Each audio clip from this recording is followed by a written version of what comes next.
दोस्तों नमस्कार। हाजिर हूँ आपके अपने चैनल अमरीश मिश्रा स्टार पर। आप सभी का स्वागत है, वेलकम है। और जो एपिसोड श्रृंखला शुरू की गई थी 17/7/22 को, उसी क्रम में आज आपको एक बहुत ही डायनेमिक ग्रेट युवा लीडर से मिलाने का मौका मिला और मैंने उनसे बात किया, उन्होंने अपना बेशकीमती समय दिया, तो आपको मैं उनसे मिलवाता हूँ। स्वागत है सर आपका अपने चैनल अमरीश मिश्रा स्टार पर। सर, जैसे मैंने आपसे बात किया, आपने अपना बेशकीमती समय दिया, बातों का सिलसिला शुरू करें उससे पहले सर आपका परिचय, आपका बैकग्राउंड जानना चाहेंगे। सर मेरा नाम सुशील कुमार अवस्थी है जी। सीतापुर तहसील मिश्रिक के पास मसेटा गांव जोधपुर बढ़ावा पड़ता है, वहाँ के मैं निवासी हूँ। और कुछ पढ़ाई मेरी लखनऊ से हुई है, कुछ पढ़ाई मेरी वहाँ से हुई है, क्योंकि पहले शुरुआत की पढ़ाई मैंने किया था लखनऊ से। ओके। उसके बाद हाई स्कूल करने के बाद फिर दादी बाबा मेरे वहाँ अकेले थे, उसके बाद उन्होंने बुलाया, मैं वहाँ चला गया, तो बाकी जो पढ़ाई ग्रेजुएशन की मैंने वहीं से की है। यानी शुरुआत का एजुकेशन आप लखनऊ जैसे नवाबों के शहर लखनऊ से कर रहे थे। जी। सर, जब नवाबों के शहर में आप रह रहे थे तो नवाबी तो आपके भी खून में आने लगी होगी, लेकिन उस समय फिर आपको जाके गांव से जब एजुकेशन लेना पड़ा तो थोड़ा सा जो है गलत नहीं लगा कि यार मैं शहर से जाके गांव में शिफ्ट हो रहा हूँ? ये एनर्जी कैसे मिली आपको, कैसे कर पाई है, क्योंकि ये बड़ा मुश्किल होता है। एक्चुअली में ऐसा है ना सर, क्योंकि मैं छोटे पर से ही दादी बाबा के पास रहा हूँ। 5 साल की उम्र में मैं लखनऊ चला आया। लखनऊ में मेरे फादर ने इंग्लिश मीडियम स्कूल करा दिया और हाई स्कूल तक मैं इंग्लिश मीडियम में ही पढ़ा हूँ। उसके बाद मेरे बड़े चाचा और चाची भी लखनऊ शिफ्ट हो गए। दादी बाबा का दुलारा होने के कारण दादी बाबा ने कहा आधे आगे की एजुकेशन आप जो है हमारे साथ करो आके, क्योंकि वो अकेले थे, इसलिए मैं वहाँ शिफ्ट हो गया। बहुत बढ़िया। उन्हीं के साथ मैंने इंटरमीडिएट प्लस ग्रेजुएशन उन्हीं के साथ किया है, उन्हीं के साथ रहकर भी पूरी पढ़ाई की है। बहुत बढ़िया। सुशील सर, ये सेवा भाव आपका बहुत अच्छा लगता, बहुत सारे युवाओं के लिए ये एक मिसाल रहेगा कि आप लखनऊ जैसे शहर से जाके गांव में शिफ्ट हुए और दादी बाबा की सेवा के लिए। आज का तो जमाना है सर कि आदमी माँ बाप की सेवा करना नहीं चाहता। आपने दादी बाबा के लिए गांव से एजुकेशन लिया और एजुकेशन पूरा करने के बाद हर आदमी को जॉब की तलाश होती है, आपको भी रही होगी, तो फिर नेटवर्क मार्केटिंग में पदार्पण कैसे हो गया सर? एक्चुअली में सर ऐसा ना, मेरे एक प्रिय मित्र हैं, उन्हीं के साथ मैं लगभग समझ लीजिए हम मतलब क्लासमेट तो नहीं कह सकते हैं, लेकिन हमारे उनके परम मित्र थे। एक साथ क्रिकेट खेले, एक साथ जो भी किया वो हमारे साथ ही किया, और लगभग उनकी हमारी क्लोज मित्र लगभग 20 साल हो गए हैं। तो एक बार वो मेरे पास आए थे, कोई कंपनी थी उसमें सौर ऊर्जा बेचा जाता था। तो उसमें आए, उन्होंने बिना पूछे मेरी आईडी लगा दी, बस घर पे आए। तो रिलेशन हमारे इतने अच्छे थे। कहीं कोई टाइमिंग नहीं थी, चाहे सुबह आए चाहे रात में आए, कोई दिक्कत होती नहीं थी। तो एक दिन रात में बैठा था दादी बाबा के पास, उन्होंने आए, कहने लगे मैंने आपकी आईडी लगा रखी है। इतने की आईडी लगाई, तो मैंने उनसे पूछा किस चीज़ में मैंने आईडी लगाई। फिर मैंने उनसे पूछा आईडी आपने कैसे लगाया, कोई प्रोडक्ट आपने लिया हो तो प्रोडक्ट बारे में, उन्होंने प्रोडक्ट बारे में जानकारी दी। और जो उस टाइम तो आके वो चले गए। दूसरे दिन मैंने उनको फ़ोन किया, तब फ़ोन ये नहीं चलते थे, तब वो वाले चलते थे फ़ोन, लैंडलाइन वाले। तो उससे मैंने फ़ोन किया, मैंने कहा आपने आईडी में मेरा कितना पैसा लगाया है, तो सर ने कुछ बताया। और एक तो कुछ ऐसे रिलेटिव और उनसे हमारे संबंध हैं, तो दबाव में हम कुछ कह भी नहीं पाए। उनसे बस इतना पूछा सर आपका पैसा कितना खर्चा हुआ। दूसरे या तीसरे दिन मिले, उनको मैंने दे दिया, काम बस मैंने नहीं किया। ओके। और बस अब थोड़ी बहुत जॉब इधर उधर करता रहता था और पढ़ाई भी पूरा करता रहा। तो फिर जैसे वो एक पहली कंपनी थी आपकी, फिर आप दूसरी बार कैसे इन्वॉल्व हो गए? सर दूसरी एक्चुअली बात क्या है, बस वही चीज आ जाती है, टर्म्स एंड कंडीशन। मेरे परम मित्र हैं, यानी दूसरी बार भी वही आपको फिर ज्वाइन कराने आए? नहीं, एक्चुअली में वो कभी हमको ऐसा है ना गलत बात नहीं बताते थे। पहली बात ऐसा है नहीं कि किसी चीज में हमको धोखा दें। वो जो हमारे एक्चुअली में वो हमारे साथ क्रिकेट भी खेलते थे, सब कुछ खेलते थे, साथ ही में रहते थे, लेकिन यानी लंगोटिया यार थे। बस वही समझ लीजिए, लंगोटिया यार ही थे। घर के टर्म्स अच्छे थे, वो हमारे घर जाते थे, हम उनके घर जाते थे। वो हमारे घर खाना खाते थे, हम उनके घर खाना खाते थे। उन्होंने बस ये शायद जून जुलाई का महीना था, एक दिन फोन किया उन्होंने, कैसा है सुशील, वो मैंने कंपनी छोड़ दी है, अब इसमें आपकी आईडी लगा दी है दूसरी में। तो मैंने ये भी नहीं पूछा कि क्यों लगाई। मैंने कहा ठीक है, जो आपने किया अच्छा किया, प्रोडक्ट हमको दे दीजिए, बस आप बता दीजिएगा आपका कितना उसमें इन्वेस्ट हुआ है। आज नहीं तो 2-3 दिन बाद हम दे देंगे आपको। वही बातचीत हुई, उसके 2-3-4 दिन के बाद प्रोडक्ट सर ने हमको दे दिया और उनको जो इन्वेस्ट किया था वो हमने उनको दे दिया। फिर लेकिन ये चीजें काम मैंने किया ही नहीं। मैं जो जॉब करता रहा था वो अपना थोड़ा बहुत करता रहा। और इसी तरह अपना ग्रेजुएशन भी करता रहा, बातचीत तो होती रहती थी बस। फिर बिजनेस में आप इस बिजनेस मूड को, बिजनेस जो है मेथड पर कैसे लेके आए, कैसे आपने काम शुरू किया? क्योंकि आप तो जबरदस्ती लाए गए थे, और एक बार नहीं दो दो बार नेटवर्क मार्केटिंग में लाए गए। और जब कोई व्यक्ति एक बार की जगह दो बार लाया जा सकता है तो उसका और भी कॉन्फिडेंस वीक हो जाता है। और दूसरा, नेटवर्क मार्केटिंग के प्रति लोगों का जो माहौल होता है थोड़ा नेगेटिव होता है। और जब इस समय आप लैंडलाइन फोन की बात कर रहे हैं, मेरे को लगता है 7-8 साल, 8-10 साल पहले की बात होगी जी। तो 8-10 साल पहले तो नेटवर्क मार्केटिंग के प्रति कुछ भी दिखाने के लिए नहीं था। फिर आपने इस बिजनेस को स्टार्ट कैसे किया? नहीं, जब मेरी आईडी लग गई उसके बाद हम अपना छोटा मोटा जॉब वॉब करते थे, तो बाकी जो इंस्पेक्शन था वो हमारे दादी बाबा थे ही। और ये बीच बीच में हमारी मुलाकात भी होती थी, हर संडे को साथ मिलते भी थे, बातचीत भी होती थी, ये मैं कर रहा हूँ आप भी करिए, लेकिन हमने ध्यान नहीं दिया।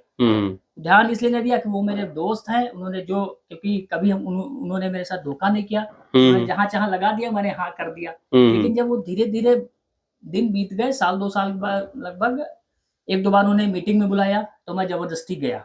जाना नहीं चाहता था, लेकिन बस इतना समझिए दोस्त होने के कारण मैं गया। मतलब दोस्ती थी, निभानी थी, तो मीटिंग में जाना पड़ा। मतलब उनको ये रियलाइज ना हो कि वो मेरी वजह से दुखी हो। कि कोई अगर परम मित्र बुलाए तो भाई जाना चाहिए। क्या बात है। यानी आपने दोस्ती के नाम पे उस समय का पैसा वो सब आप कुर्बान कर रहे थे किसी का दिल रखने के लिए, कि दिल टूट ना जाए। नहीं, वो भाई दोस्त है हमारा, वो कभी हमारे लिए मदद कर दे रहे थे। मेरा भी फर्ज बनता है, अगर वो बुलाए तो मुझे जाना चाहिए। इस चीज के बुला रहे हैं, ये तो वहां जाके ही पता चलेगा। कोई चीज अच्छी चीज हो। मीटिंग में भी गया, उसके बाद 2 बार हम रामनगर भी गए उनके कहने से। रामनगर का जो LDP मीटिंग होती थी वो मुझे भी अच्छी लगी, लेकिन काम नहीं किया। काम हमने किया है वही 17 के बाद मैंने काम शुरू किया, जब वो उनको देखा डेवलप वो कर गए। ज्वाइनिंग आपकी लगभग किस सन में हुई थी सर? 14 शायद लास्ट था। 14 में ज्वाइनिंग हुई और 3 साल आपने वर्क नहीं किया? वर्क किया ही नहीं मैंने। फिर 17 में स्टार्ट कैसे कर दिया 3 साल बाद? एक्चुअली में सर हुआ क्या कि मतलब जैसे हफ्ते मुलाकात होती थी, सर जो हमारे वो परम मित्र थे वो अपने में बिजी हो जाते थे। संडे को मेरी मुलाकात होती थी। संडे में जो बताते थे वो हम सुन लेते थे, और बाद में अपने घर गए, अपने काम में मस्त हो गए। मतलब इधर से सुना और उधर निकाल दिया। लेकिन जब 17 में वो ब्रिजा लाए हैं, तब जब उन्होंने मुझे दावत पे बुलाया है तो घर गए, तब उन्होंने इसकी कमाई दिखाई कि इस कंपनी में आके मुझे ये चीज मिली है, प्लस थोड़ी बहुत प्रॉपर्टी भी खरीदी है, तब जाके थोड़ा सा मुझे भरोसा हुआ। उसके बाद मैं लगभग जितनी भी LDP सीतापुर होने लगी मैं जाने लगा। करेक्ट। यानी आपको जब दिखा कि एक मेरे साथ का ही बंदा जाके आज अपने नाम सम्मान को मेंटेन कर रहा है, तो फिर आपने भी शुरू किया? जी, हमने भी शुरू किया। बहुत बढ़िया। हाँ सर, जैसा मैंने आपके बारे में सुना कि आपने 17 में फिर स्टार्टिंग की, तो ये पिछले 5-6 सालों में आपने नाम, फेम, इज्जत, शोहरत बहुत सारी कमाई हुई है जी। और अभी आप इस समय गांव पे रह रहे हैं या लखनऊ से बिजनेस कर रहे हैं सर? अब हम बिजनेस लखनऊ से कर रहे हैं, क्योंकि दादी बाबा हमारे एक्सपायर हो चुके हैं। वहाँ घर है, घर पे हमारा नौकर है, बाकी सारा बिजनेस सिर्फ लखनऊ से कर दिया है, और लखनऊ से बिजनेस भी करते हैं, और इस बिजनेस से भी अपना मकान भी खड़ा कर लिया है। बस 2 महीना पहले अपना पूरा मकान डेवलप किया है। बहुत बढ़िया। तो सर यानी नेटवर्क मार्केटिंग में आप आए नहीं थे, आपको जबरदस्ती लाया गया, और उसका ये बेनिफिट मिला कि आज आप नाम, इज्जत, शोहरत, पैसा और जो सपने पूरे करने चाहिए, क्योंकि ज्यादातर सर मैं देखता हूँ भारत के अंदर 80% लोग बापू आश्रम में ही जिंदगी काट देते हैं। तो आपने वो एक दायरा क्रॉस किया कि खुद का मकान बनाया, ये बहुत बड़ी चीज होती है, बहुत बड़ी जो आपने मिसाल जो है लोगों के सामने प्रस्तुत की हुई है। सर हमारा बहुत सारा आज युवा है और बहुत सारे ऐसे लोग रहते हैं जिनको उनके दोस्त बुलाया करते हैं, लेकिन वो फोन उठाना बंद कर देते हैं। अगर कोई भी दोस्त ज्वाइनिंग लगा दे तो उसका पेमेंट तक नहीं देते हैं। तो ऐसे लोगों को क्या मैसेज देना चाहोगे कि दोस्त आपका कभी बुरा नहीं कर सकता, आपको जो बताएगा वो अच्छे के लिए बताएगा? देखिए, अगर आपकी बेस्ट फ्रेंडशिप उससे है, दोस्त आपका अच्छा है, कभी धोखा ना देने वाला हो, तो आपको उसकी बात पे बिलीव करना चाहिए, क्योंकि वो ऐसा दोस्त होता कभी आपको धोखा नहीं देगा। करेक्ट, बहुत बढ़िया। अभी सर आपने जब इस बिजनेस को और आगे बढ़ाया, तो आज हमारा बहुत सारा युवा है जो नेटवर्क मार्केटिंग में इन्वॉल्व नहीं होना चाहता, आज भी वो पढ़ाई करने के बाद में जॉब की तलाश में रहता है। तो ऐसे लोगों को सर क्या मैसेज देना चाहेंगे आप? देखिए, मैसेज तो ये है, अगर आप खुद अपना एक वैम्पायर या अपना बिजनेस खड़ा होना चाहते हैं, पैसा अच्छा कमाना चाहते हैं, किसी के दबाव में नहीं आकर आप पैसा कमाना चाहते हैं, या तो आपको नेटवर्क मार्केटिंग करना पड़ेगा, क्योंकि वो एक खुला बिजनेस होता है, किसी का दबाव नहीं होता है। आप एक अपने खुद के बिजनेसमैन हैं, और दूसरा कोई कह नहीं सकता आपको कि इस टाइम जाना है तो इस टाइम आना है। वो आपका खुद का बिजनेस होता है। आप चाहे 10 बजे जाइए, चाहे 12 बजे जाइए, लेकिन उसमें एक जरूर चीज़ ध्यान होना चाहिए, अगर आप 2 घंटे काम कर रहे हैं तो 2 घंटे में आपको तन मन धन से करना पड़ेगा आपको। यानी जितना समय आप दे रहे हैं उतना पूरे जो है सिस्टम को फॉलो करके सिस्टम फॉलो कर, भले 4 ही घंटा दें, लेकिन सिस्टम को फॉलो कर लीजिए। बहुत बढ़िया सर, आपने बहुत बेहतरीन तरीके से बताया कि नेटवर्क इंडस्ट्री में मेरा भी सर ये मानना है कि जो भी व्यक्ति काम करता है वो अपने चेक पे स्वयं सिग्नेचर कर सकता है। उसको कितना चाहिए उस हिसाब से उसको समय देना पड़ता है। और दूसरा सबसे प्लस पॉइंट कि यहाँ पर आप अपने हिसाब से अपनी लाइफ को सेट कर सकते हो। और नेटवर्क मार्केटिंग दुनिया की वो इंडस्ट्री है कि जहां पर अपने ही नहीं, आने वाली कई पीढ़ियों के भी सपने पूरे किए जा सकते हैं। और आपने इस बिजनेस को स्टार्ट किया, गांव से शुरू किया, शहर तक आपने आज डेवलप किया हुआ है, और आने वाले समय में आप बहुत बड़ी और ऊंचाइयों को अभी छूने वाले हो। तो सर जैसे आज हमारा बहुत सारा युवा है नेटवर्क में जुड़ जाता है, और जुड़ने के बाद वो कामयाब नहीं हो पाता, तो आपने जो समय दिया है नेटवर्किंग को देखते देखते आज 7-8 साल 8-9 साल आपने दे डाले, और करते करते आपने 6 साल दिए हुए हैं। तो आपके ये 8-9 साल के एक्सपीरियंस पर हमारे युवाओं को सर क्या मैसेज देना चाहोगे कि बहुत सारे लोग ऐसे जुड़ जाते हैं, लेकिन उनको कामयाबी हासिल करने के लिए किन किन 2-3 पॉइंटों पर वर्क करना चाहिए? सर देखिए, पॉइंट्स बहुत ज़्यादा हैं, लेकिन ज़्यादातर 3 पॉइंटों पे आप फोकस कर सकते हैं। करेक्ट। नंबर 1, कंपनी का प्रोफाइल, कंपनी का प्रोडक्ट, कंपनी का पे आउट, ये सब आपको फाइन कर लीजिए। दूसरी चीज़ ये है, जिसने आपको इस लाइन में ज्वाइन कराया है उस पर आपको पहली बात बिलीव करना चाहिए। जैसे वो आपको डिसीजन दे रहा है तो उसी के आप अनुसार चलते रहिए।